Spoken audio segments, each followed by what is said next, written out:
کہا جاتا ہے کہ اس صندوق میں حضرت موسیٰ کا عصا، حضرت ہارون کا امامہ، حضرت سلیمان کی انگوٹھی، منسلوہ سمیت انبیاء علیہ السلام کی مزید نشانیاں موجود ہیں۔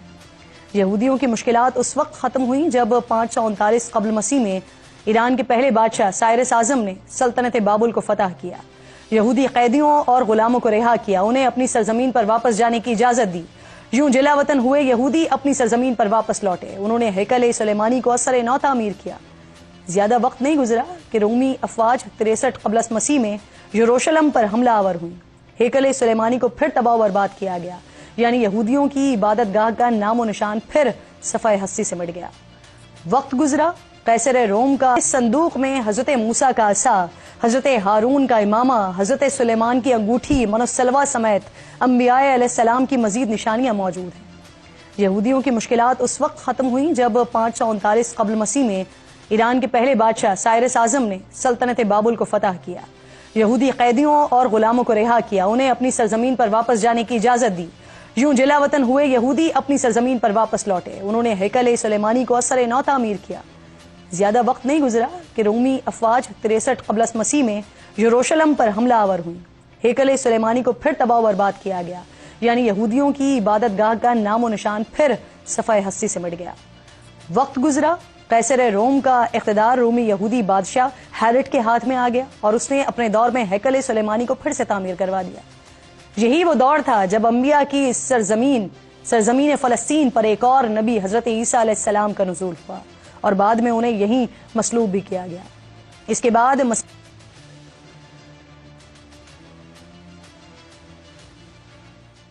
پر پہلا حملہ 17ویں عیسوی میں رومی شہنشاہ تیتوس نے کیا۔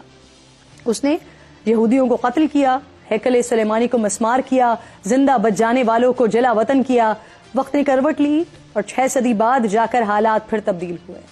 638 عیسوی میں خلیفہ دوم حضرت عمر فاروق رضی اللہ تعالی عنہ نے قیصر روم کو شکست دی اور بیت المقدس کا کنٹرول مسلمانوں کے قبضے میں آ گیا۔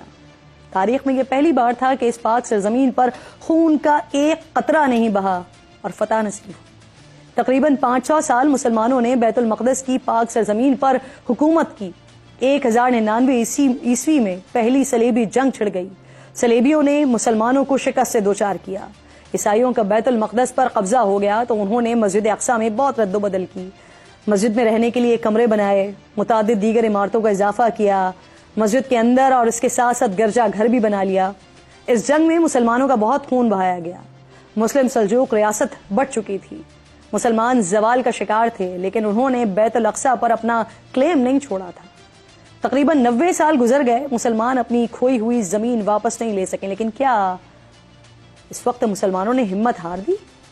نہیں، اور پھر اللہ نے ایک مرد مجاہد کو بھیجا، سلطان صلاح الدین ایوبی، جنہوں نے بیت المقدس کو آزاد کروانے کی کوششیں شروع کی، لیکن بار بار ناکامی کے بعد بھی وہ رکے نہیں، حوصلہ نہیں ہارے۔ تقریباً 16 حملوں کے بعد بالآخر فتح یاب ہوئے۔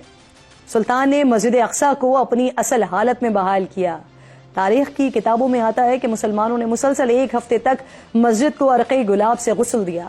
حلب سے ایک عظیم الشان اور نادر ممبر تعمیر کروا کر مسجد میں نصب کروایا گیا۔ صلیبی اس کے بعد بھی نہیں رکے، چالے چلتے رہے، مذہب کے نام پر گمراہ کر کے اتحاد بناتے رہے، سازشوں اور طاقت سے بیت المقدس حاصل کرنے کی کوششیں کرتے رہے، لیکن ناکام رہے۔ 15ویں صدی میں جا کر بیت المقدس سلطنت عثمانیہ کے پاس آ گیا۔ عثمانی سلاطین نے شہر کو جدید خطوط پر تعمیر کروایا، سڑکوں سے لے کر ریلوے لائن تک جدید نظام بنایا۔ عہد عثمانی کے دوران یہودیوں نے آزاد یہودی ریاست کے قیام کی بڑی کوششیں کی، لیکن وہ کبھی ایسا کر نہیں سکے۔ 1917 میں عثمانی سلطنت کا خاتمہ ہوا۔ برطانیہ نے بیت المقدس پر قبضہ کر لیا اور پھر وہ ہوا جس کا نتیجہ آج فلسطین کی مظلوم عوام سمیت پوری دنیا بھگت رہی ہے۔ دنیا بھر سے یہودیوں کو لا کر یہاں بسایا گیا۔ طویل منصوبہ بندی کے بعد 1948 میں یہودی آباد کاروں نے اپنی مذہبی ریاست اسرائیل کے قیام کا اعلان کیا۔ فلسطینیوں اور دیگر عرب ریاستوں نے اس کو تسلیم کرنے سے انکار کیا۔ بین الاقوامی برادری نے اس کو غیر قانونی قرار دیا، لیکن اسرائیل ٹس سے مس نہیں ہوا۔ اسرائیل نے قبضہ چھڑانے کے لیے عرب اسرائیل جنگیں بھی لڑیں، لیکن مسلمانوں کو کامیابی نہیں مل سکی، اور سازش کے ساتھ ساتھ ہمارے ذہنوں میں یہ بات باور کروائی جاتی رہی کہ یہودی دنیا کی سب سے طاقتور قوم ہے اور مسلمان اس سے لڑ نہیں سکتے, جیت نہیں سکتے. مسلمان حکمرانوں کی عیاشیوں نے مسلم دنیا کو کمزور بنایا, جس کا فائدہ اسرائیل کو ہوا. آج ہمارے بڑے بڑے دانشور بھی یہی کہتے پھرتے ہیں کہ 70 سال میں جو کچھ حاصل نہیں کر سکے وہ اب کیا حاصل کر لیں گے. تو ان کی اطلاع کے لیے یہ عرض ہے کہ صلاح الدین ایوبی نے بھی 90 سال بعد مسجد اقصی کو حاصل کیا تھا. اس وقت بھی دشمن بڑا مضبوط تھا, مسلمان اس وقت بکھرے ہوئے تھے, لیکن اللہ نے ہمیں فتح دی تھی. جس اسرائیل سے ہمیں ڈرایا جاتا ہے, جن یہودیوں کے قصے سنائے جاتے ہیں, کیا انہوں نے اسرائیل کو ایسے ہی حاصل کر لیا تھا؟